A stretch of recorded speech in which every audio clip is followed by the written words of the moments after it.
Hello दोस्तों, स्वागत है आपका हमारे चैनल पर। दोस्तों, आज हम आपके लिए फिर से नई कहानी लेकर आए हैं जिसका नाम है घूंघट एक प्रथा। दोस्तों, अगर आपको हमारी कहानी पसंद आए तो लाइक एंड शेयर ज़रूर कीजिए और हमारे चैनल को सब्सक्राइब करना मत भूलना। अरे रानी, ओ रानी, सो रही हो क्या अभी तक? रानी की जेठानी जोर जोर से चिल्ला रही थी घर के आंगन में खड़े होकर। रानी यानी मैं। तभी मैं भागती हुई अपने कमरे से निकली और बोली, दीदी आ गई मैं।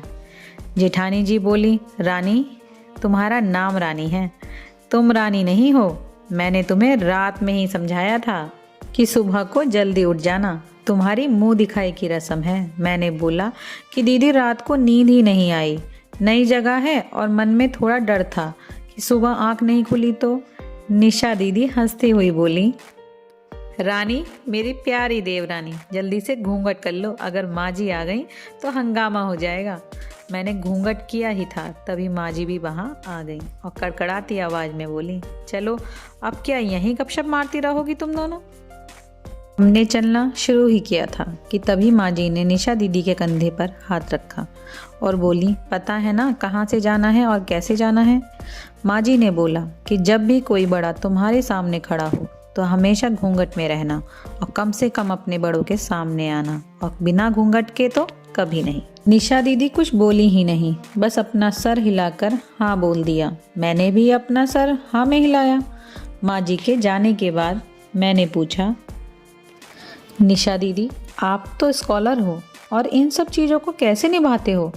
निशा दीदी मुस्कुराई और बोली कि मैं तेरे जेठ जी से बहुत प्यार करती हूँ, इसलिए अभी तक चुपचाप सब चीज़ें निभा रही हूँ।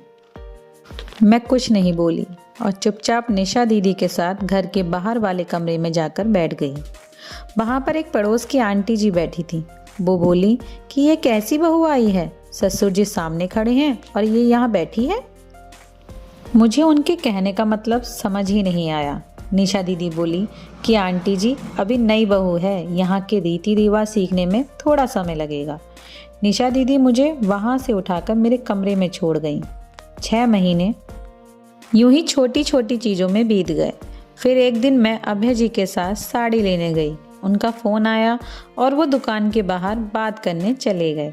साड़ी की दुकान पर मैं बेधड़क होकर साड़ियाँ देख रही थी। तभी साथ में बैठे हुए अंकल जी खांसे। 1 बार, फिर 2 बार, फिर 3 बार।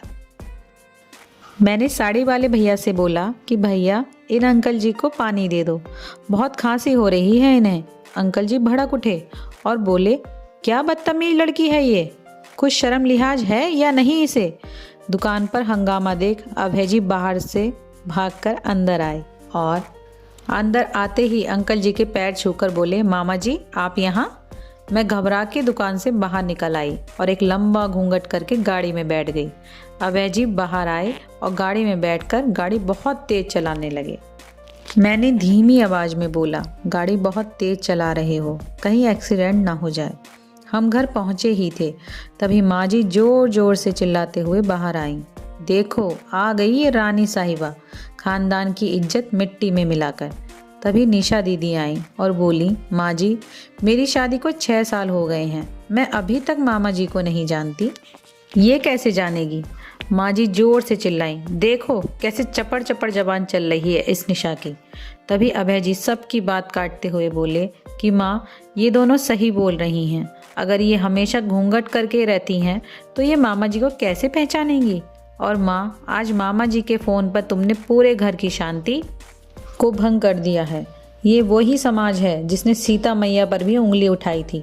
पिताजी और जेठ जी ने भी अपना पक्ष अभय के साथ ही रखा।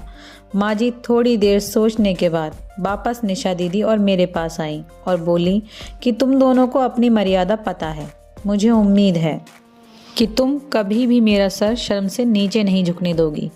हम एक ही परिवार के सदस्य हैं, हमें हमेशा साथ रहना है, अच्छा वक्त हो या बुरा वक्त, हर सदस्य को अपनी मर्यादा पता है।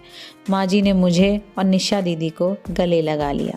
अगर आपको हमारी कहानी पसंद आई तो इसको लाइक एंड शेयर कीजिए और हमारे चैनल को सब्सक्राइब करना मत भूलना। Thanks for watching.